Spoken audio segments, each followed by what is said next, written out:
In July 2020, President Joe Biden made actions to remove U.S. troops from Afghanistan after occupying this land since September 11th.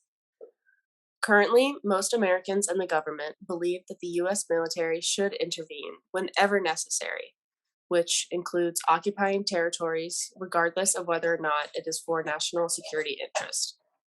We believe that the United States military should only occupy foreign territories for reasons of national security interests. For decades, American troops have been deployed hundreds of times to nations around the world. This has cost the United States trillions of dollars, American lives, and American resources. According to the Peterson Foundation, in 2020, we spent over $725 billion on military expenses, which was a 7% increase from 2019, and only $64 billion on education, which itself was a 10% decrease from 2019. The reason for occupying these other countries varies without real review from other branches of government. Eradicating communism from Vietnam went on without any substantial checks on how exactly this was going to be done and where the money was going to be used. In American legislative system, the citizens vote for the representatives, who in turn make decisions on behalf of their constituents. It is these representatives who are trusted to decide how the country spends its money and who we are to be involved with.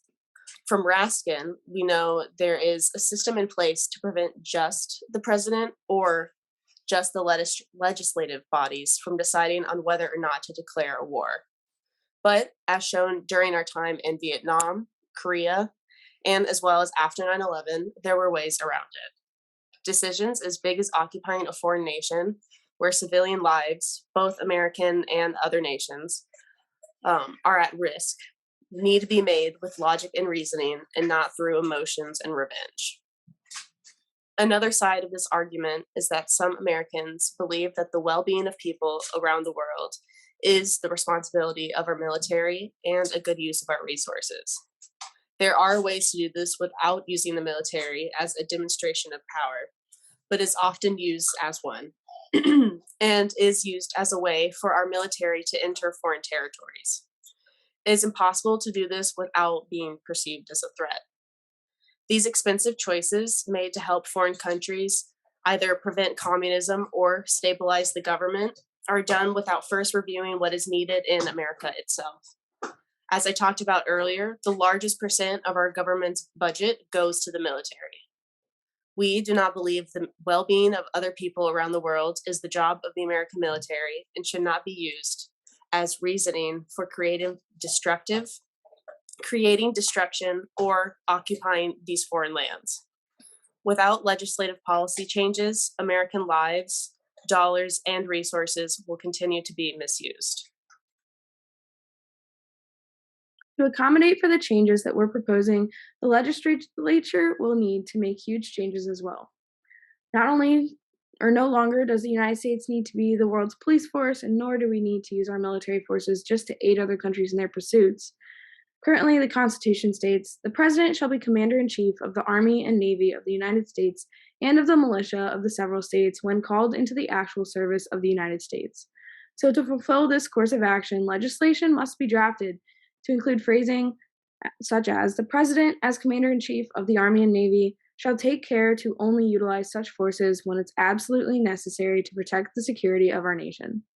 It's been debated for many years what the exact powers that the Constitution grants to the President are pertaining to when using military force.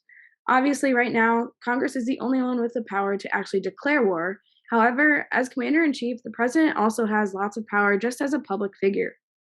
While this is a major change to the foundation of our Constitution, it's not one that's going to necessarily require additional funding. Instead, the nation will likely be saving money since we will no longer be deploying troops unnecessarily. The enforcement of this legislation change will not necessarily even change from what it usually is before, like typical checks of executive power. By implementing this legislation, it does not mean that we no longer will work to help other struggling countries, but it ensures that we are not wasting valuable resources either. Instead of sending infantry soldiers, we can instead send people like military or political advisors that will help to guide and shape the change that other nations strive to see. These advisors will be able to teach others how to accomplish their goals, starting in a foundational sense. For example, many times throughout our country's history, we've sent military advisors to help train other nations, like military leaders, and to equip their forces with strategies to protect themselves and others. A few examples of this are from when we were in Vietnam and other countries such as Nicaragua and more, according to the JFK Library. In addition to this, it is minimizing the risk to our men and women that are serving our country while also helping these other nations. This plan will be effective because it aims to solve problems stated, such as the unnecessary misuse of American lives, money, and resources on other nations. Because fewer troops will be deployed at the drop of a hat, fewer lives will be in danger on battlefields around the world. According to Al Jazeera, since 1950, the US military has been deployed to over 210 countries, and just in 2020 alone, the United States spent $778 billion on military spending, making it the most in the world. These numbers will drastically decrease the enactment of this with the enactment of this legislation. In addition to relieving financial and social burdens, this proposed plan will also likely have multiple long term effects. Because we will not be using or showing off our military forces and their capabilities as often, it will likely improve diplomatic relations with other countries. It's easy for a country as powerful and as important as our own to be intimidating and likely even cause some countries to become defensive in some situations. This safeguard will likely ease the tensions that have been created by past military action and may even prevent other wars or violent conflicts from happening around the world. In essence, this can be a sign of good faith to other countries. Proving to those who we do not intend to fight that we do, in fact, trust them in some way is very important. With this said, it's inevitable that people in opposition of this are going to claim that while we're expressing signs of weakness to other countries, or that we're just being cold hearted and don't want to help others.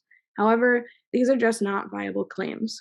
We will still be able to use the same military force that has been used in the past, but now it will only be used when it's actually necessary. The military is still just as powerful, but now with restrictions that will protect itself. Additionally, we're not just abandoning other countries that need our help, we're simply choosing to help them in a different way. Now we will be focusing more on advisory positions and less on combat engagements. And with this, we can strengthen these countries so that someday they may not ever need our assistance again. In conclusion, the United States military has been a resource that we have abused. While some deployments, wars, and combat engagements have in fact been, yes, very necessary, the truth is that they haven't all been, and a lot of times they've been very wasteful. These are not plastic toy soldiers, nor are we working with monopoly money. These are real American lives and valuable American dollars that our nation respects dearly. We have a duty to protect these unique and valuable resources that are so important to our great nation by passing this legislation and making change in our government.